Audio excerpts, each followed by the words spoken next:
ಓಂ ನಮಃ ಶಿವಾಯ. ಎಲ್ಲರಿಗೂ ನಮಸ್ಕಾರ.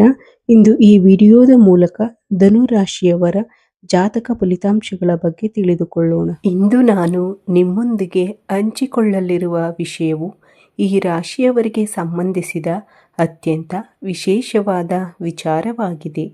ಈ ಮಾತುಗಳು ನಿಮ್ಮಲ್ಲಿ ಹಲವರ ಮನಸ್ಸನ್ನು ಮುಟ್ಟಬಹುದು.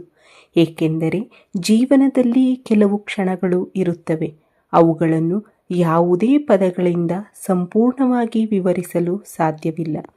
ಕೆಲವೊಮ್ಮೆ ನಮ್ಮ ಅತ್ಯಂತ ಹತ್ತಿರದ ವ್ಯಕ್ತಿಯೊಬ್ಬರು ಮಾಡುವ ಒಂದು ಸಣ್ಣ ಕೆಲಸವೇ ನಮ್ಮ ಜೀವನದ ದೊಡ್ಡ ಸಂತೋಷವಾಗಿ ಬಿಡುತ್ತದೆ. ಇಂದು ನಾವು ಈ ರಾಶಿಯವರಿಗೆ ಎದುರಾಗಬಹುದಾದ ಒಂದು ವಿಶೇಷ ಅನುಭವದ ಬಗ್ಗೆ ತಿಳಿದುಕೊಳ್ಳಲಿದ್ದೇವೆ.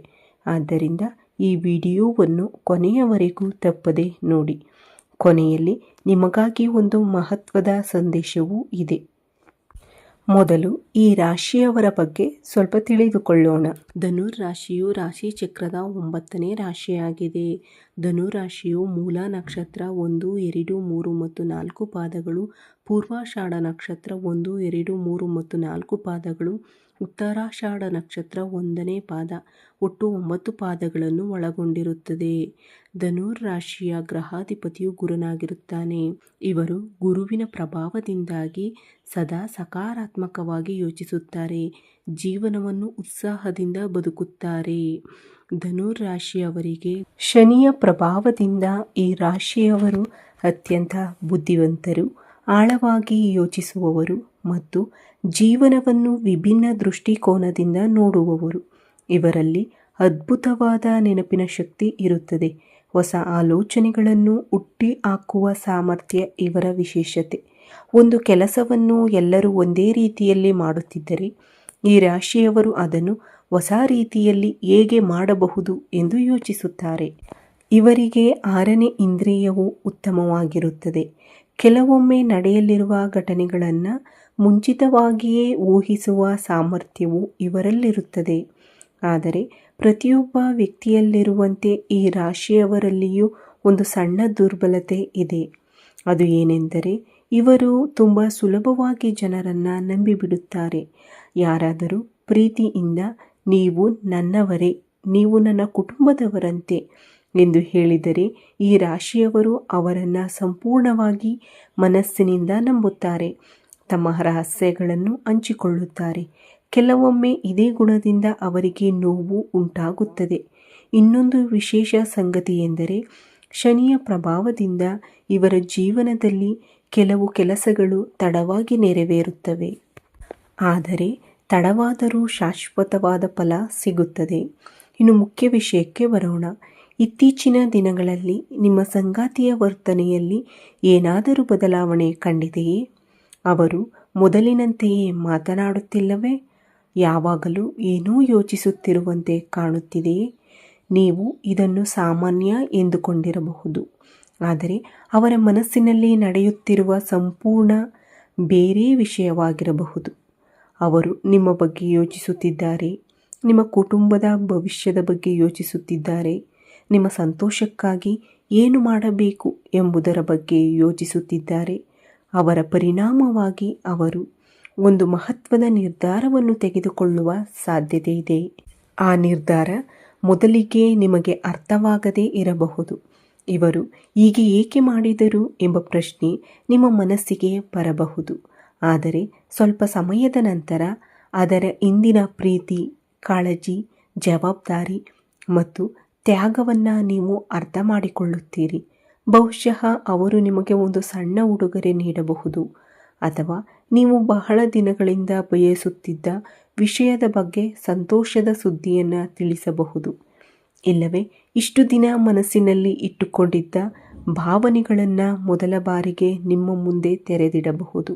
ಅದು ಯಾವುದೋ ರೂಪದಲ್ಲಿದ್ದರೂ ನಿಮ್ಮ ಹೃದಯವನ್ನು ಮುಟ್ಟುವ ಅನುಭವವಾಗಿರುತ್ತದೆ. ಇಂದು ಕುಟುಂಬದಲ್ಲಿ ಇದ್ದ ಸಣ್ಣ ಪುಟ್ಟ ತಪ್ಪುಗ್ರಹಿಕೆಗಳು ದೂರವಾಗುವ ಸಾಧ್ಯತೆ ಹೆಚ್ಚು. ಬಹಳ ದಿನಗಳಿಂದ ಮನಸ್ಸಿನಲ್ಲಿ ಇಟ್ಟುಕೊಂಡಿದ್ದ ಮಾತುಗಳು ಇಂದು ಹೊರಬರಬಹುದು. ಒಬ್ಬರನ್ನೊಬ್ಬರು ಅರ್ಥ ಮಾಡಿಕೊಳ್ಳುವ ಸುಂದರ ವಾತಾವರಣ ನಿರ್ಮಾಣವಾಗಬಹುದು. ಗಂಡ ಹೆಂಡತಿಯ ನಡುವಿನ ವಿಶ್ವಾಸ ಮತ್ತಷ್ಟು ಗಟ್ಟಿಯಾಗುತ್ತದೆ. ಪ್ರೀತಿ ಎನ್ನುವುದು ಯಾವಾಗಲೂ ದೊಡ್ಡ ದೊಡ್ಡ ಮಾತುಗಳಲ್ಲಿ ಇರುವುದಿಲ್ಲ. ಕೆಲವೊಮ್ಮೆ ಮೌನವಾಗಿ ಮಾಡುವ ತ್ಯಾಗದಲ್ಲಿ ಇರುತ್ತದೆ. ನಮಗಾಗಿ ತೆಗೆದುಕೊಳ್ಳುವ ನಿರ್ಧಾರಗಳಲ್ಲಿ ಇರುತ್ತದೆ. ನಾವು ನೋಡುವುದಿಲ್ಲದ ಅನೇಕ ಕಾಳಜಿಗಳಲ್ಲಿಯೂ ಪ್ರೀತಿ ಅಡಗಿರುತ್ತದೆ. ಆ ಭಾವನೆಗಳನ್ನು ನಾವು ಗುರುತಿಸಿದಾಗ ಮಾತ್ರ ಸಂಬಂಧ ಇನ್ನಷ್ಟು ಗಟ್ಟಿಯಾಗುತ್ತದೆ. ಕೆಲಸ ಮಾಡುವವರಿಗೆ ಇಂದು ಕುಟುಂಬದ ಬೆಂಬಲ ದೊಡ್ಡ ಶಕ್ತಿಯಾಗಲಿದೆ. ಇದುವರೆಗೆ ಒಬ್ಬರೇ ಹೊತ್ತಿದ್ದ ಹೊಣೆಗಾರಿಕೆಯನ್ನು ನಿಮ್ಮ ಸಂಗಾತಿ ಹಂಚಿಕೊಳ್ಳುವ ಸಾಧ್ಯತೆ ಇದೆ. ವ್ಯಾಪಾರ ಮಾಡುವವರಿಗೆ ಸಂಗಾತಿಯ ಒಂದು ಸಣ್ಣ ಸಲಹೆಯು ದೊಡ್ಡ ಯಶಸ್ಸಿನ ದಾರಿಗೆ ಕರೆದೊಯ್ಯಬಹುದು. ಆರ್ಥಿಕ ವಿಷಯಗಳಲ್ಲಿಯೂ ಇಂದು ಉತ್ತಮ ಬೆಳವಣಿಗೆ ಕಂಡುಬರಬಹುದು. ಆದರೆ ಒಂದು ವಿಷಯವನ್ನು ನೆನಪಿನಲ್ಲಿಟ್ಟುಕೊಳ್ಳಿ, ಇಂದು ಯಾವುದೇ ನಿರ್ಧಾರವನ್ನು ಕೋಪದಲ್ಲಿ ತೆಗೆದುಕೊಳ್ಳಬೇಡಿ. ಯಾರಾದರೂ ಹೇಳಿದ ಮಾತನ್ನು ತಪ್ಪಾಗಿ ಅರ್ಥೈಸಿಕೊಳ್ಳಬೇಡಿ. ಶಾಂತವಾಗಿ ಕೇಳಿ, ನಂತರ ಪ್ರತಿಕ್ರಿಯೆ ನೀಡಿ.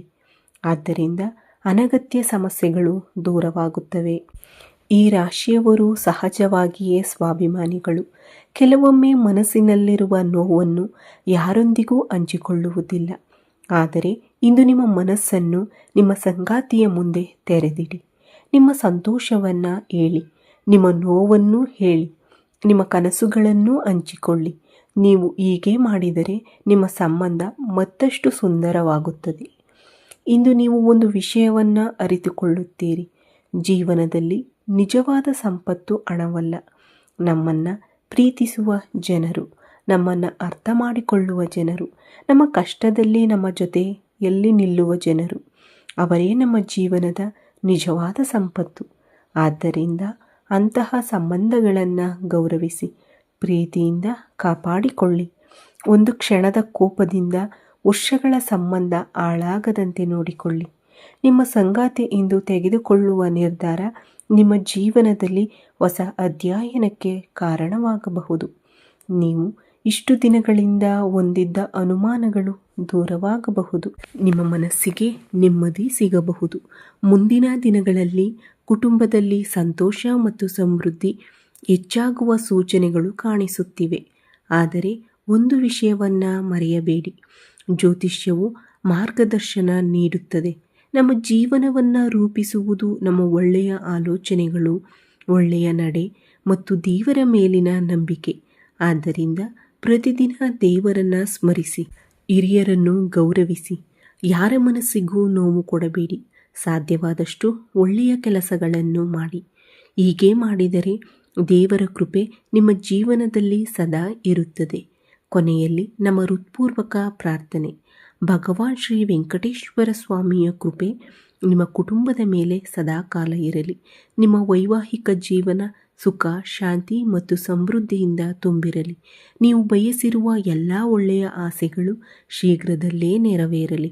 ಈ ವಿಡಿಯೋ ನಿಮಗೆ ಇಷ್ಟವಾದರೆ ದಯವಿಟ್ಟು ಲೈಕ್ ಮಾಡಿ, ನಿಮ್ಮ ಸ್ನೇಹಿತರೊಂದಿಗೆ ಹಂಚಿಕೊಳ್ಳಿ ಮತ್ತು ನಮ್ಮ ಚಾನಲನ್ನು ಸಬ್ಸ್ಕ್ರೈಬ್ ಮಾಡಿ. ಮತ್ತೊಂದು ಉಪಯುಕ್ತ ಹಾಗೂ ಆಸಕ್ತಿದಾಯಕ ವಿಡಿಯೋದಲ್ಲಿ ಮತ್ತೆ ಭೇಟಿಯಾಗೋಣ. ಅಲ್ಲಿಯವರೆಗೆ ಧನ್ಯವಾದಗಳು. ಜೈ ಶ್ರೀರಾಮ್. ಹರ ಹರ ಮಹಾದೇವ್.